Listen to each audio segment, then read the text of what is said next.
Assalamualaikum warahmatullahi wabarakatuh. Di sini saya akan menjelaskan tentang klasifikasi decision tree untuk tugas UTS. Perkenalkan, nama saya Bayu Setia dari kelas RPL.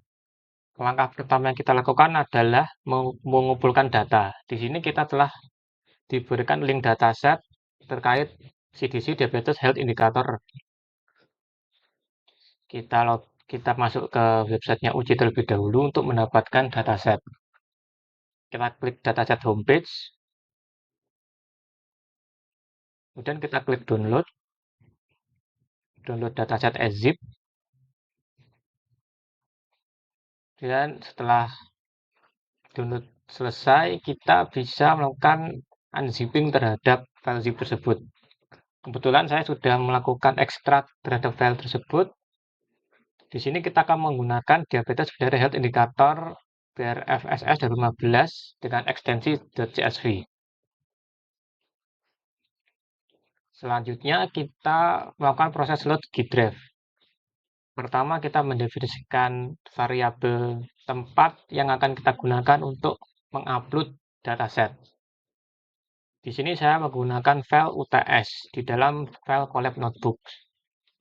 Seperti ini drive saya, collab notebooks, dan UTS. Selanjutnya kita harus melakukan drive mount terhadap konten drive yang akan kita gunakan agar bisa sinkron antara Google Colab dan Google Drive. Kemudian kita mengimport beberapa fungsi dari Pandas, NumPy, Matplotlib, PyPlot, dan Seaborn. Setelah itu kita bisa melakukan proses pembacaan dataset. Di sini teman-teman harus hati-hati dalam mengetik nama dataset yang sebelumnya telah diupload ke file di Google Drive. Di sini kita harus detail namanya Diabetes Binary Health Indicator BRFSS 2015.csv. Sama kita lihat Diabetes Binary Health Indicator BRFSS 2015.csv. Kemudian terdapat separator. Kita isi dengan koma. Hal ini karena di dalam dataset ini separator yang digunakan adalah koma.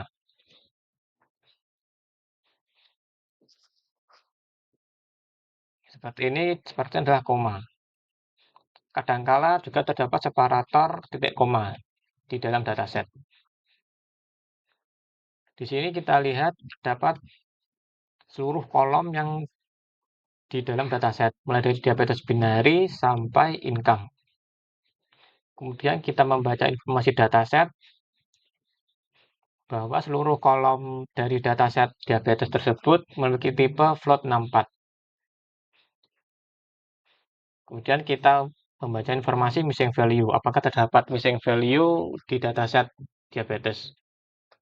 Kita lihat hasilnya, ternyata kebetulan tidak ada missing value di dataset diabetes. Apabila terdapat missing value, kita bisa melakukan penghitungan persentase missing value dengan fungsi seperti ini. Kebetulan tidak ada missing value di dataset ini, maka hasilnya adalah 0 pada seluruh kolom. Langkah selanjutnya adalah menelaah data. Langkah pertama yang kita lakukan adalah mendeskripsikan analisis deskriptif numerik pada dataset. Di sini dataset memiliki beberapa deskriptif numerik seperti count, main, std, min, 2%, 50,75, dan max. Kemudian dapat analisis deskriptif objek. Di sini apabila kita run akan menghasilkan kode error. Hal ini karena dataset yang kita gunakan memiliki tipe numerik semua, tidak ada objek di dalamnya. Maka kita lanjutkan. Dan di sini kita harus melakukan distribusi target variabel. Kita lihat terlebih dahulu target dari dataset ini apa? Itu diabetes binary. Kemudian kita ketik di sini df diabetes underscore binary. Dan kita jalankan fungsinya akan menghasilkan hal seperti ini.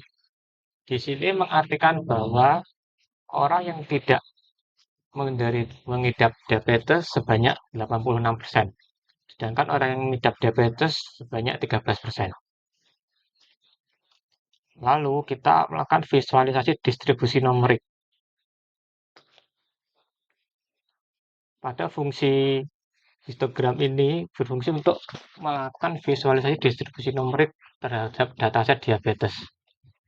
Di sini kita bisa mendapatkan beberapa histogram seperti diabetes binary untuk yang tidak mengidap diabetes cukup tinggi, sedangkan untuk mengidap diabetes rendah. Untuk high BB seperti ini, high col seperti ini, Kolcek seperti ini, dan untuk BMI ini terdapat ada 5 data seperti 20 hingga 50-an seperti ini, dan seterusnya. Kemudian terdapat fungsi bar plot untuk variabel kategorikal. Fungsi ini tidak bisa dijalankan karena dataset yang kita gunakan memiliki data numerik semua.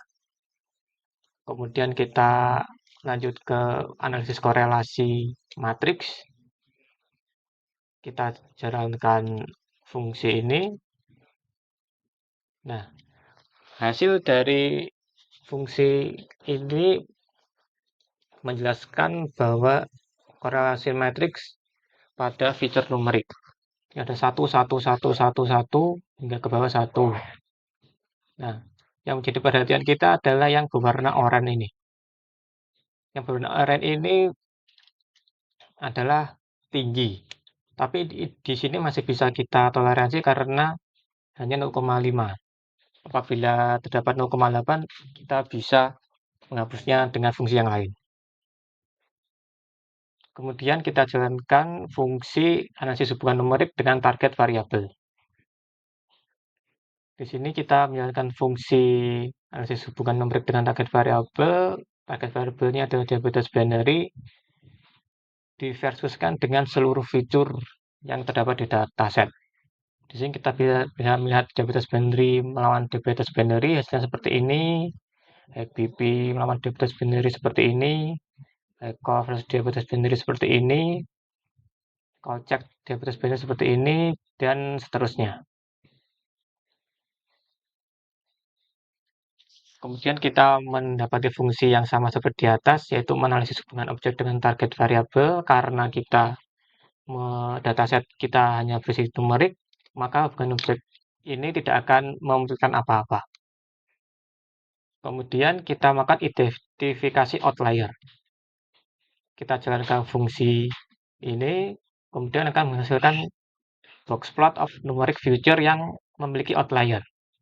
Di sini kita lihat fitur apa saja yang memiliki outlier terbanyak. Di sini kita melihat BMI memiliki outlier cukup atau ini sangat banyak. Mental health dan physical health memiliki outlier juga.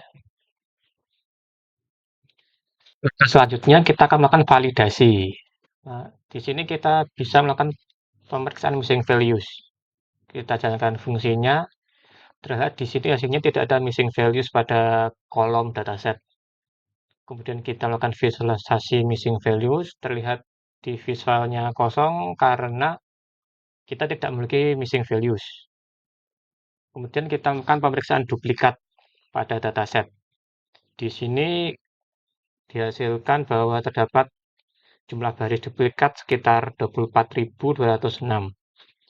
dengan contoh baris duplikat pada setiap kolom pada fitur dataset.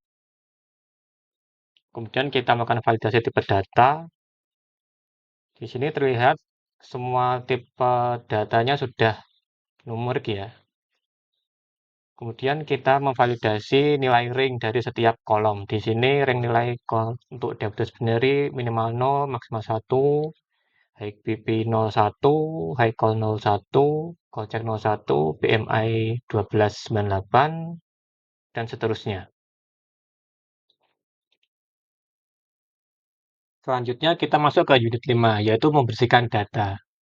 Hal pertama yang kita lakukan adalah menangani missing values. Kebetulan di dataset ini tidak ada missing values, maka hasilnya bisa dipastikan adalah 0. Sudah jika dipastikan juga 0. Kemudian di sini adalah fungsi untuk mengenangani outlier, merupakan opsional, bisa kalian lakukan ataupun tidak. Terus kita lakukan fungsi info untuk mendapatkan info dari dataset.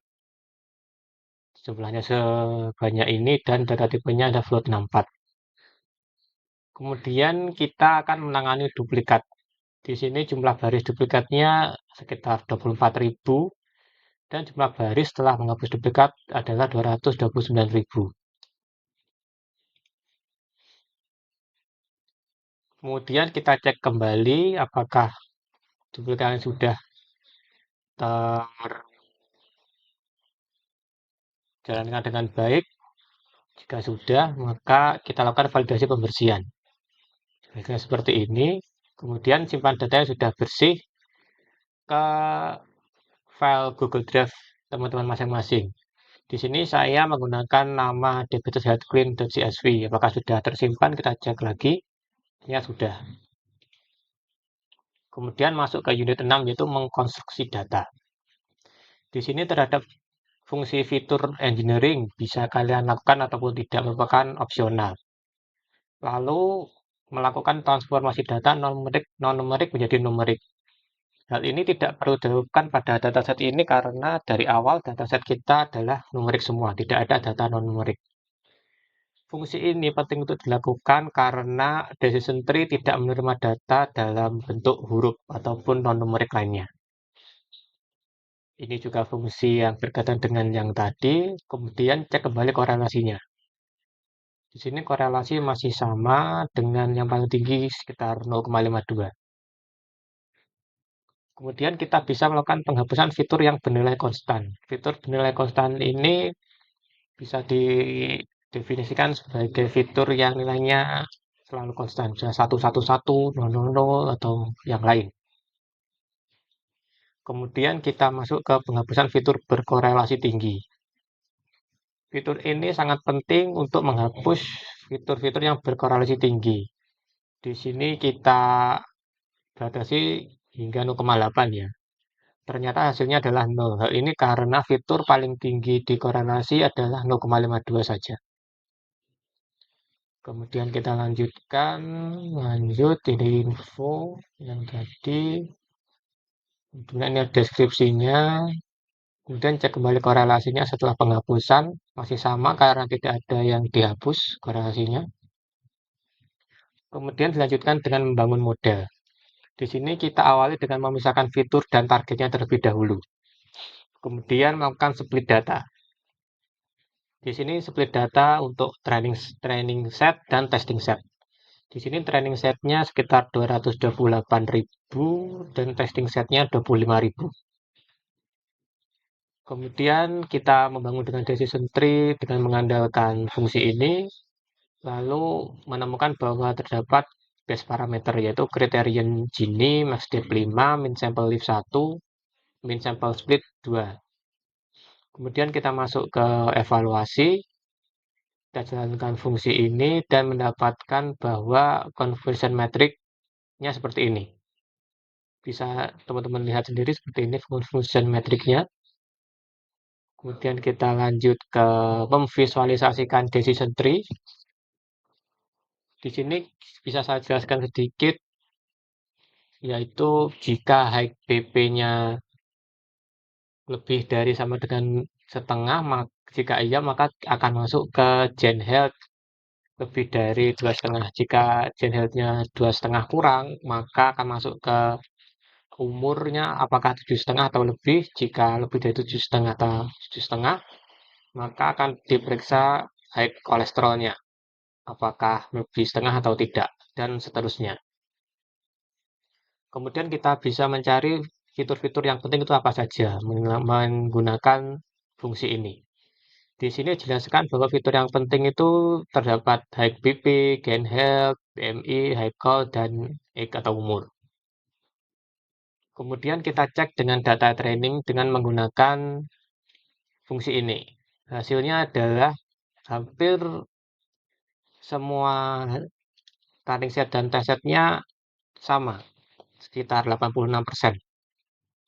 Baik akurasi, precision, maupun recall. Kemudian kita simpan dulu pada file yang telah teman-teman siapkan. Di sini saya menggunakan nama base predictor model.joblib. Di sini sudah tersimpan ya, base predictor model.joblib. Kemudian kita lakukan model tanpa optimasi untuk membandingkan dengan model tanpa optimasi dengan model yang telah dioptimasi. Di sini dengan menggunakan fungsi ini, kita mendapatkan random state-nya 42. Terus kita lakukan fungsi akurasi lagi, ternyata akurasi precision dan recall pada training set sangat tinggi, ya, hampir 100%, 99% sekian. Sedangkan pada akurasi presisi dan recall pada test setnya menurun drastis, yaitu sekitar 77%. Hal ini tidak baik karena overfitting ya teman-teman. Kemudian hasil pelaporan komparasi optimasi dengan tanpa optimasi bisa kita lakukan dengan memanfaatkan fungsi ini. Dengan hasilnya machine learning dengan data optimasi, training dan tesnya hampir sama ya, sekitar 85-86%. Sedangkan pada machine learning data biasa, training akurasinya berbeda jauh dengan tes akurasi. Pada training akurasi hampir sempurna 99%, sedangkan tes akurasinya 77%. Kemudian kita lihat pada akurasi recall presisinya, pada data original akurasi recall presisinya sama 85%-an, sedangkan pada data yang telah sudah dinormalisasi malah turun drastis, yaitu 77%. Kemudian kita bisa memvisualisasikan kedua komparasi tersebut dengan menggunakan fungsi ini ya teman-teman. Bisa kita lihat pada akurasi training testnya mesin learning data biasa itu sangat tinggi, sedangkan pada data optimasi itu menurun. Hal itu juga terjadi pada tes akurasinya ya. Data optimasinya sangat tinggi, sedangkan pada data biasanya sangat turun. Sekian presentasi dari saya, kurang lebihnya saya mohon maaf. Wassalamualaikum warahmatullahi wabarakatuh.